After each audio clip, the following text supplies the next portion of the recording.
Kakak, apa perbedaan antara fanatisme agama dan keyakinan yang kuat? Fanatisme agama itu adalah sikap yang berlebihan dalam membela keyakinan sendiri. Biasanya itu sampai merendahkan, terus sampai memusuhi agama yang lain. Kalau keyakinan yang kuat berarti berpegang teguh pada ajaran agama tanpa menghakimi orang lain. Biasanya kan kalau fanatisme itu banyak yang terjadi di Indonesia juga, kayak menimbulkan perpecahan, kemudian malah jadinya ada kekerasan, bentrok dan lain-lain. Sementara kalau misalnya keyakinan yang kuat itu malah mendorong perdamaian, jadi kayak menghormati antar agama. Nah, kalau terkait dengan sila yang pertama, itu mengajarkan kita untuk beriman kepada Tuhan itu sekaligus menghargai atau menghargai perbedaan kepercayaan yang lain gitu. Oke, pertanyaan yang kedua, apa saja dampak negatif fanatisme agama dan keyakinan yang kuat? Itu tadi dampak dari fanatisme itu bisa menimbulkan perpecahan, kemudian kekerasan. Sementara kalau misalnya keyakinan itu lebih ke mendorong untuk saling menghormati sih. Jadi itu dua hal yang berbeda gitu. Kalau misalnya terkait fanatisme itu biasanya negatif gitu. Tapi kalau keyakinan yang kuat dan didasari dengan kedamaian dan saling menghormati itu biasanya jadi positif. Oke, baik. Langsung saja ke sila kedua tentang pembulian. Menurut kakak, apa sih yang dimaksud bully itu? Jadi bully itu tindakan secara sadar biasanya yang memang menyakiti orang lain, entah bisa jadi secara fisik atau bisa jadi secara mental, bisa melalui perkataan, perbuatan, atau biasanya di media sosial, komentar-komentar kan itu bisa jadi bullying. Oke, pertanyaan yang kedua, dampak positifnya untuk korban apakah ada atau tidak? Kayaknya sulit ya kalau misalnya disebut positif, karena kadang korban itu positifnya mungkin bisa jadi lebih kuat gitu ya, dan empati terhadap sesama karena dia udah merasakan bahwa dibully itu nggak enak gitu. Jadi dia lebih empati ke orang lain gitu, supaya orang lain tuh nggak merasakan seperti korban gitu. Oke, seperti itu ya. Dan untuk dampak negatifnya pasti banyak ya. Menurut kakak apa aja? Kalau dampak negatifnya, yang pertama pasti korban bullying itu merasa takut gitu ya, karena merasa terancam.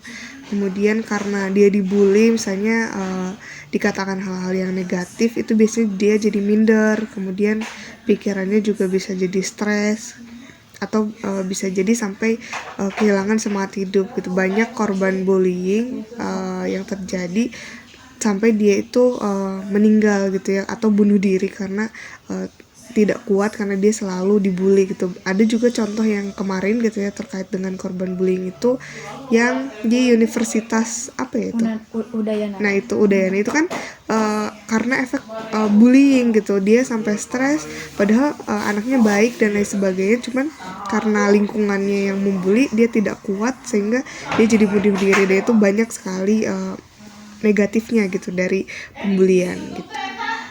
Oke. Nah, untuk solusinya agar tidak ada pembulian lagi gimana?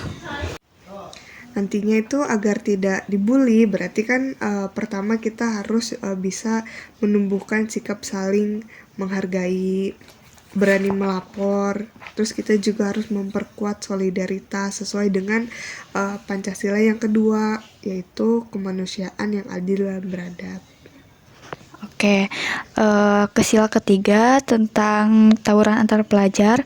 Apa yang akan kakak lakukan jika kakak melihat kejadian tawuran antar pelajar? Kalau misalnya terjadi tawuran antar pelajar, sebaiknya kita tidak ikut-ikutan gitu ya, tapi berperan sebagai penengah. Misalnya kalau di lingkungan sekolah, berarti kita harus melapornya itu ke pihak sekolah, entah ke kepala sekolah, entah ke guru BK. Kita lapor ke pihak sekolah. Kemudian kita juga mencoba untuk mengajak teman-teman untuk berdamai gitu ya, mencari solusi permasalahan apa sih kenapa sampai mereka itu tawuran gitu. Jadi mencari jalan keluarnya supaya mereka bisa berdamai gitu. Oke, untuk pertanyaan yang kedua, dampak apa yang akan terjadi jika tawuran antar pelajar terjadi di dalam masyarakat? Kayak tawuran itu kan bisa merusak hubungan antar sekolah gitu ya. Kemudian kalau ada di masyarakat kan pasti masyarakat juga ada keresahan gitu ya, takut terjadi karena biasanya tawuran itu kan merusak gitu. Jadi pasti ada kerusakan, entah bahkan yang tawuran itu bisa menimbulkan luka gitu ya, bahkan kematian. Jadi apalagi kalau di masyarakat ya bisa menciptakan keresahan di masyarakat itu sendiri. Oke, untuk solusinya apa agar tidak ada tawuran? Oke, biasanya dari sekolah itu ada seminar-seminar terkait dengan misalnya pendidikan karakter supaya persatuan itu tetap terjaga gitu ya. Kemudian memperkuat rasa persaudaraan, kemudian lebih banyak kegiatan kolaborasi positif gitu ya supaya tidak terjadi tawuran sesuai dengan makna sila ketiga yaitu terkait dengan persatuan Indonesia. Jadi supaya mahasiswa-mahasiswa atau siswa-siswa di sekolah itu bisa bersatu dengan kegiatan positif gitu. Oke, langsung ke sila keempat tentang pelanggaran HAM.